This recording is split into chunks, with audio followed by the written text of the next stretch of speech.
কলা আর ডিমের মিশ্রণে মেহমান কিংবা বিকালের নাস্তায় মুচমুচে আর ভিতরে নরম খুবই মজার একটি পিঠা তোমাদের সাথে শেয়ার করব।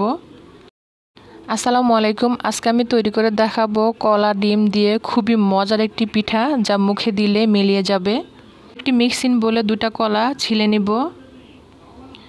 একটি কাঁটা চামচ দিয়ে কলা দুটি ম্যাশ করে নিব। ম্যাশ করা কলার সাথে দুটো ডিম ভেঙে নিচ্ছি। এবার মিষ্টির টেস্ট অনুযায়ী চিনি নিয়ে নিব। মিষ্টির ব্যালেন্স ঠিক রাখতে কিছু পরিমাণ লবণ দিয়ে দিচ্ছি। এবার 1 কাপ দুধ দিয়ে দিব। একটি হ্যান্ড উইক্স দিয়ে ততক্ষণ সব কিছু মিশাতে থাকবো যতক্ষণ না পর্যন্ত চিনিটা মেল্ট হচ্ছে। সফট আর টেস্টের জন্য আমি দুধ ব্যবহার করেছি, তোমরা চাইলে পানিও ব্যবহার করতে পারবা। মিশ্রণের সাথে 1 কাপ ময়দা দিয়ে হ্যান্ড উইক্স দিয়ে মিশিয়ে নিচ্ছি।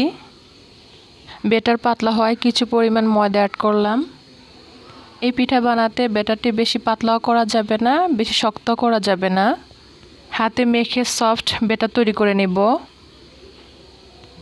ব্যাটারের সাথে 1 টেবিল চামচ ঘি দিয়েছিলাম, এতে করে পিঠা খেতে খুবই মজা লাগবে আর ডিমের স্মেলটা আসবে না।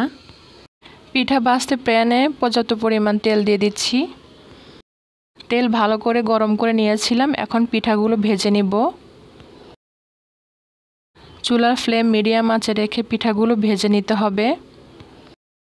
বেশি তাপে ভাজা যাবে না, তাহলে উপরের সাইড পুড়ে যাবে, ভিতরে কাঁচা থেকে যাবে, মুচমুচে হবে না। পিঠার এক পাশ হয়ে আসলে অন্য পাশ উল্টে দিব। পিঠা বাদামি হয়ে আসলে পিঠাগুলো তুলে নিব। দেখেন পিঠাগুলো কতটা ফুলকো হয়েছে। সবগুলো পিঠা এভাবে মুচমুচে করে ভেজে নিব। গরম গরম পিঠার উপর 1 টেবিল চামচ ঘি দিয়ে দিব। পিঠাগুলো এভাবে ঝাঁকিয়ে নিচ্ছি, এতে করে ঘি সবগুলো পিঠার সাথে মিশে যাবে। পিঠাগুলো কতটা মুচমুচে হয়েছে শব্দ শুনে বুঝতে পাচ্ছেন।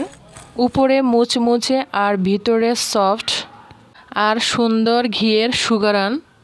খুবই সুস্বাদু একটি পিঠার রেসিপি তোমাদের সাথে শেয়ার করলাম। আশা করি তোমাদের কাছে ভালো লেগেছে আর সহজও লেগেছে। রেসিপি ভালো লাগলে চ্যানেলটিকে সাবস্ক্রাইব করে পাশে থাকবা। তো দেখা হবে নতুন কোনো রেসিপিতে। আল্লাহ হাফেজ।